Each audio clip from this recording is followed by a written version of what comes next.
Salut à tous. L'Iran pensait que ses missiles et ses drones suffiraient à remporter la victoire contre les États-Unis.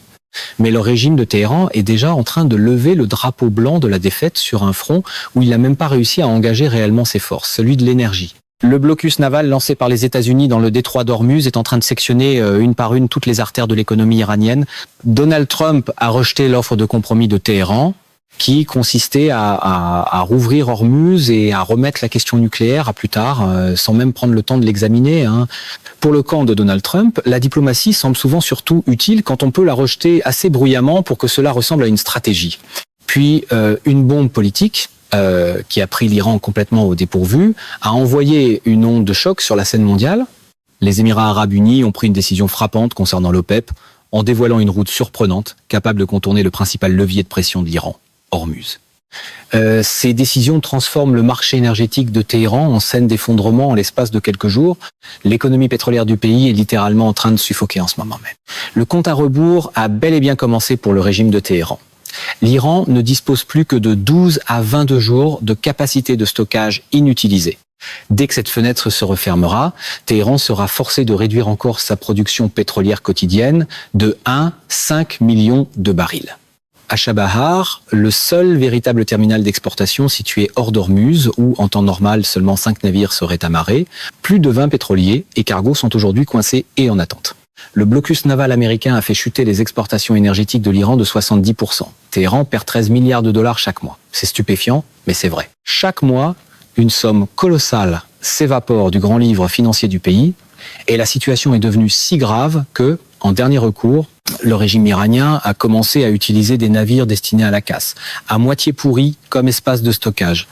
Naturellement, dans la machine narrative pro-Trump, ce genre de pression serait présenté moins comme une politique que comme un tour d'honneur avec sous-titres. Mais derrière le rideau, il existe une réalité bien plus vaste et beaucoup plus dangereuse pour l'Iran. La tempête qui se forme au sein même du régime est encore plus lourde que la crise visible de l'extérieur. Le Conseil suprême de sécurité nationale iranien a envoyé des signaux très critiques indiquant que, avec la détérioration de l'économie, des manifestations contre le régime pourraient éclater de nouveau. Plus encore, le Conseil a avancé un chiffre surprenant sur la durée pendant laquelle l'Iran peut résister à ce blocus naval. Il reste être très peu de temps à Téhéran. Mais c'est pas la seule source de danger. La main-d'œuvre du pays est elle aussi prise dans un problème massif. D'ici la fin du printemps, des millions de personnes dans le secteur privé iranien pourraient perdre leur emploi. Autrement dit, une deuxième crise se tient à la porte des gardiens de la révolution et du régime, qui entendent tous deux poursuivre l'affrontement avec les États-Unis.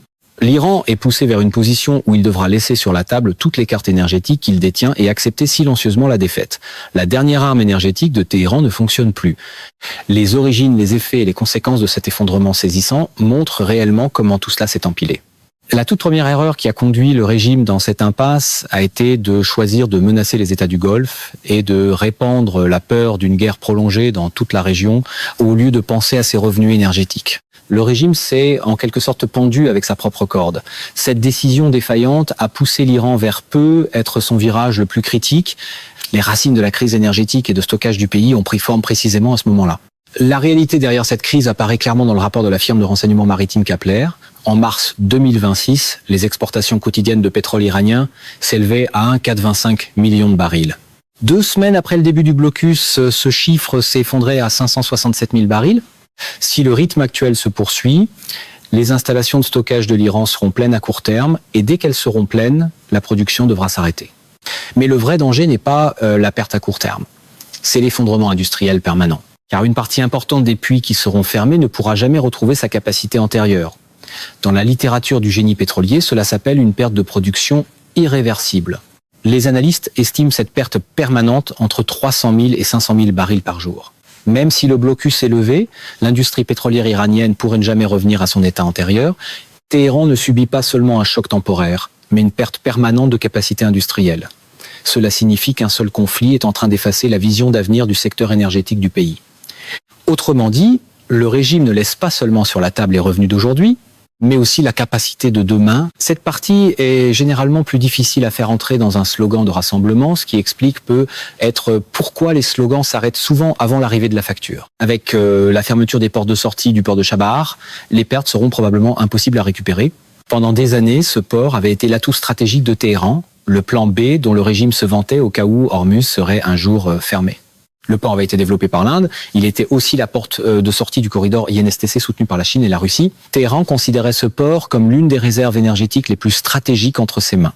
Aujourd'hui, le mur de la marine américaine se dresse aussi devant le plan B de Téhéran. Les pétroliers coincés au port ne peuvent plus partir parce que la marine américaine intercepte également tout navire lié à l'Iran dans le golfe d'Oman. Le régime de Téhéran observe en temps réel la route alternative qu'il vantait depuis des années se transformer en cimetière de pétroliers prisonniers. Et l'Iran n'a rien qui ressemble à un plan C. Ce qui est encore plus frappant, c'est que l'Inde a mis de côté son investissement à Chabahar et signé un nouveau contrat avec la ligne de Fujairah aux Émirats arabes unis. Autrement dit, le pont de l'Iran vers l'Asie est abandonné même par ses propres partenaires. Cela représente une érosion sans précédent du poids géopolitique régional du régime de Téhéran. Même ses alliés reculent en disant que faire des affaires avec l'Iran est un risque. L'un des pays du Moyen-Orient qui a reconnu ce risque est les Émirats arabes unis. Leur décision de quitter l'OPEP en est la preuve la plus claire. Mais ce qui a véritablement secoué Téhéran n'était pas la décision elle-même. C'était l'emplacement géopolitique significatif au cœur de son impact. Le point décisif, c'est l'oléoduc Habshan Fujairah contrôlé par les Émirats arabes unis. Cette ligne de 380 km transporte le pétrole directement vers le golfe d'Oman sans jamais passer par le détroit d'Ormuz. Depuis mars 2026, les exportations par Fujairah ont bondi de 57%. La ligne pompe actuellement près de 9 millions de barils de pétrole par jour. En quittant l'OPEP, les Émirats arabes unis pourront mettre sur le marché 1 million de barils supplémentaires par jour, indépendamment de tout quota.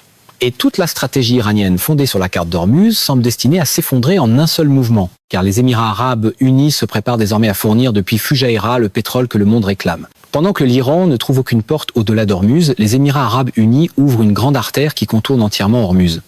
Les implications de tout cela pour l'Iran dans le domaine énergétique sont énormes. La part de l'OPEP dans le contrôle de l'approvisionnement mondial est passée de 30% à 26%. Ce chiffre est un indicateur de catastrophe pour l'Iran, car l'OPEP maintenait les prix du pétrole à un niveau élevé grâce aux quotas de production. Un prix élevé aurait pu permettre, même au pétrole iranien vendu sur le marché noir, malgré le blocus, de générer encore des revenus significatifs. La sortie des Émirats arabes unis pourrait déclencher une vague d'offres qui ferait fortement baisser les prix. L'Iran, pendant ce temps, perd à la fois son volume d'exportation et son revenu par baril. Autrement dit, une perte sur deux fronts. Le style médiatique pro-Trump appellerait probablement cela de l'économie simple, juste avant de sauter la partie compliquée où chaque acteur régional est en train de redessiner discrètement la carte. Dans la foulée de tout cela, il est naturel que le processus sombre déclenché en Iran par la crise énergétique et les décisions des acteurs régionaux secouent le pays jusqu'à ses fondations. Et ici, ce qui émerge, c'est la crise économique imminente vers laquelle le pays est entraîné. Le reportage exclusif d'Iran International, daté du 27 avril 2026, s'est répandu dans la presse mondiale comme une onde de choc. Le Conseil suprême de sécurité nationale, présidé par Mohammad Bagher Zolgader, s'était réuni en urgence. Mais c'était pas une réunion ordinaire. L'évaluation qui a fuité de cette rencontre ressemblait presque à un texte de capitulation.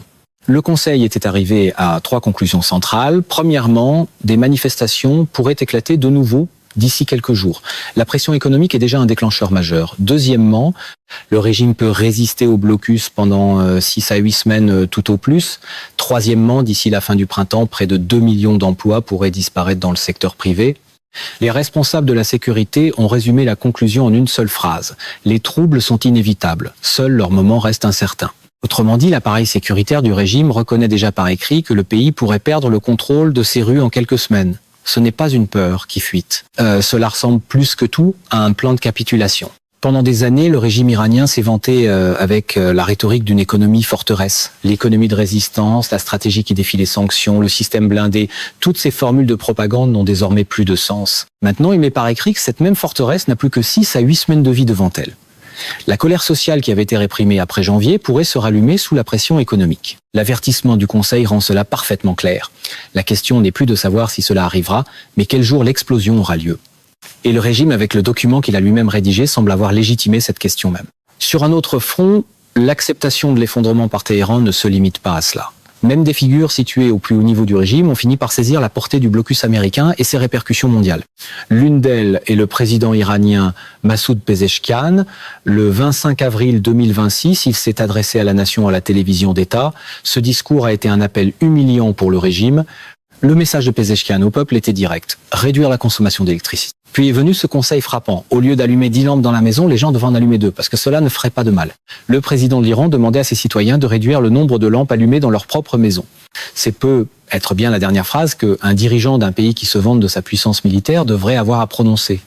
Mais Pezeshkian n'a plus aucune autre carte à jouer. Les bureaux gouvernementaux ont commencé à fonctionner selon des horaires réduits à une demi-journée. Il est rapporté que le chauffage dans le métro de Téhéran est constamment coupé.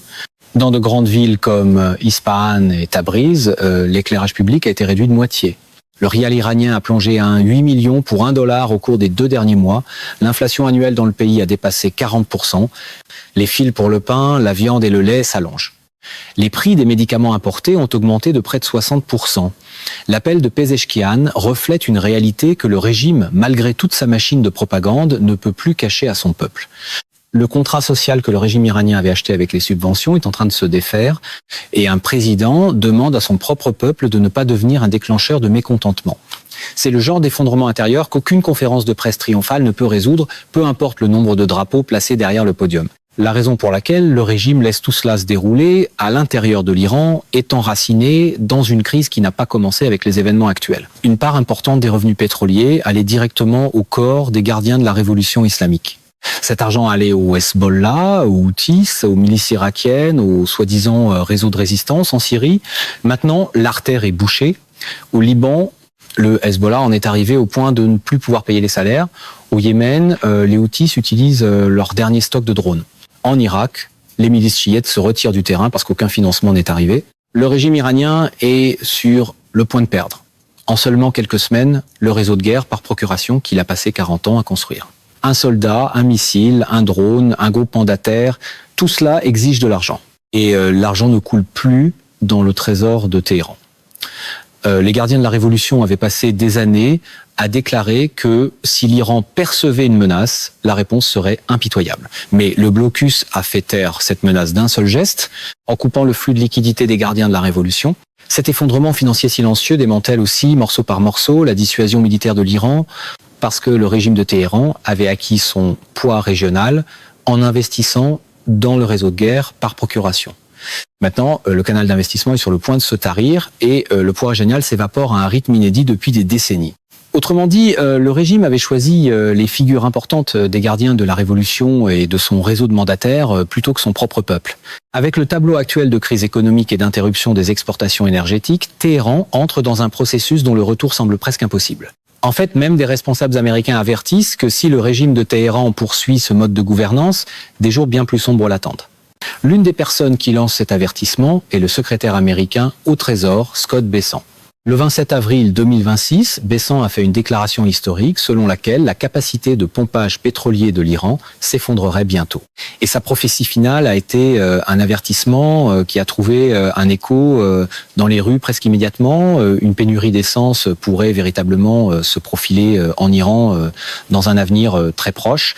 Dans la communication du monde trumpiste, chaque avertissement devient historique pourvu qu'il arrive avec assez d'assurance et une caméra pointée dans la bonne direction. Un pays producteur de pétrole dont les citoyens font la file pour de l'essence est un paradoxe rarement observé dans l'histoire géopolitique. Mais quelques jours seulement après la déclaration de Bessent, des images satellites diffusées par le département américain de la guerre ont encore aggravé l'embarras. Les images ont révélé que, sa capacité de stockage étant épuisée, l'Iran utilise maintenant des navires destinés à la casse. Autrement dit, des bâtiments en décomposition, incapables de prendre la mer, ont été réquisitionnés comme unités flottantes de stockage de pétrole. L'Iran possède l'une des plus grandes réserves de pétrole au monde, mais il ne trouve pas une seule route libre par laquelle acheminer ce pétrole. Hormuz est sous blocus, Chabahar est étranglé. Fujairah est entre les mains des Émirats arabes unis. Ce qui reste au régime de Téhéran, ce ne sont rien d'autre que les bateaux rouillés qui stagnent autour de ses propres ports, et dans lesquels du pétrole brut est pompé. Autrement dit, les sorties se referment une par une. L'un des aspects les plus curieux de tout cela est que malgré les nuages si lourds qui s'accumulent au-dessus du pays, les gardiens de la Révolution refusent encore d'ouvrir leur site d'uranium enrichi aux inspections. Peut être que la seule issue pour Téhéran serait d'approuver un accès illimité, immédiat et intrusif de l'Agence internationale de l'énergie atomique à tous les sites en Iran. Mais sous la pression militaire des gardiens de la Révolution, le gouvernement civil de Téhéran ne peut même pas mettre cette possibilité sur la table des négociations. Avec la disparition progressive de toute entente possible avec les États-Unis, nous approchons de la fin du mythe de résistance vieux de 47 ans. Depuis la révolution de 1979, le régime iranien avait mythifié sa capacité à endurer les sanctions. Malgré des années de sanctions américaines, d'embargos européens et de résolutions des Nations Unies, Téhéran était resté debout. L'idée selon laquelle le régime ne s'était jamais effondré était la pierre angulaire de sa propagande. Mais le blocus de 2026 est différent, parce qu'il ne s'agit pas simplement d'un ensemble de sanctions. C'est un blocus physique. Les sanctions pouvaient être contournées par des canaux illicites, les pétroliers procédaient à des transferts de navire à navire et changeaient de pavillon, le système AIS était simplement coupé, mais un blocus arrête physiquement les navires. Un AIS désactivé n'empêche pas des marines de descendre en rappel depuis des hélicoptères. Un changement de pavillon ne protège pas contre le suivi satellitaire. La marine américaine suit désormais chaque pétrolier individuellement, l'identifie et monte à bord si nécessaire. C'est beaucoup moins glamour qu'une phrase de campagne, mais bien plus difficile à maquiller une fois que les hélicoptères entrent en scène. Après le navire nommé Tuska, le pétrolier Tiffany a été répertorié et arrêté. Le navire Majestic X a lui aussi été saisi par la marine américaine. Et plus récemment, le 28 avril 2026, le MV Blue Star, 3 battants pavillon des Comores, a été stoppé dans le golfe d'Oman. Des marines de la 30 et une unité expéditionnaire des marines américains sont descendus en rappel depuis des hélicoptères sur le navire et ont mené une fouille approfondie. Lorsqu'aucune preuve n'a été trouvée dans le plan de voyage du navire indiquant une escale dans un port iranien, le navire a été relâché. Mais le message était sans équivoque. Autour d'Ormuz et dans ses environs, aucun navire ne peut s'approcher de l'Iran sans l'autorisation de la marine américaine. Ces opérations ont prouvé que le blocus n'est pas seulement une manœuvre maritime, mais un encerclement juridique et militaire serré. À chaque tentative d'exportation par voie maritime, l'Iran est désormais confronté au risque de perdre ses navires. Les compagnies d'assurance ont annulé toutes les polices de transport le long de la route d'Ormuz.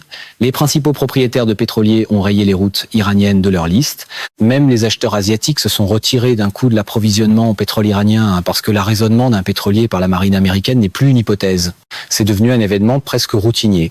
La stratégie iranienne consistant à vendre du pétrole par des canaux illicites est suivie minute par minute par des avions AWACS en survol et par des satellites Sentinel-2. Chaque annonce du CENTCOM marque une nouvelle entaille dans l'effacement de l'Iran du marché pétrolier mondial. Autrement dit, la carte énergétique de Téhéran se désintègre morceau par morceau face au blocus physique. Ce qu'aucun ensemble de sanctions n'avait pu accomplir, le blocus est en train de le réaliser en quelques semaines seulement. L'évaluation du Conseil selon laquelle l'Iran peut tenir 6 à 8 semaines naît précisément de cette nouvelle réalité. La résistance était autrefois possible, plus maintenant parce que le blocus naval que les États-Unis imposent à l'Iran constitue un cas rare dans l'histoire géopolitique moderne. Le monde n'a pas vu un blocus physique de cette ampleur au cours des 50 dernières années.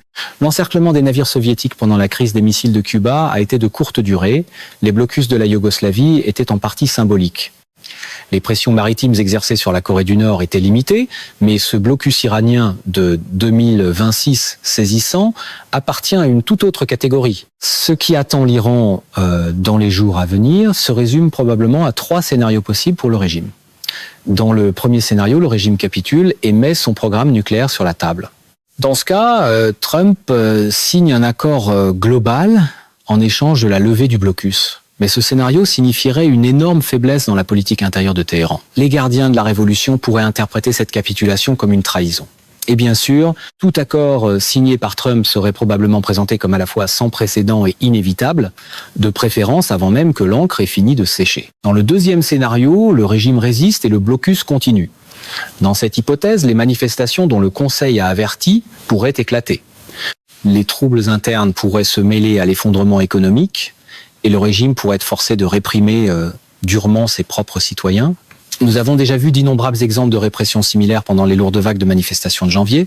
Dans le troisième scénario, les États-Unis pourraient décider de mener une frappe militaire. Le plan court et énergique préparé par le CENTCOM pourrait être activé. Les infrastructures nucléaires de l'Iran et les bases des gardiens de la révolution pourraient être frappées. Si ce scénario se concrétise, Téhéran subirait probablement une défaite beaucoup plus sévère. Mesdames et messieurs, notre émission d'aujourd'hui s'arrête ici. Nous vous invitons à partager votre avis personnel dans la section des commentaires ci-dessous. Pouvoir, Vérité vous salue et vous donne rendez-vous très bientôt.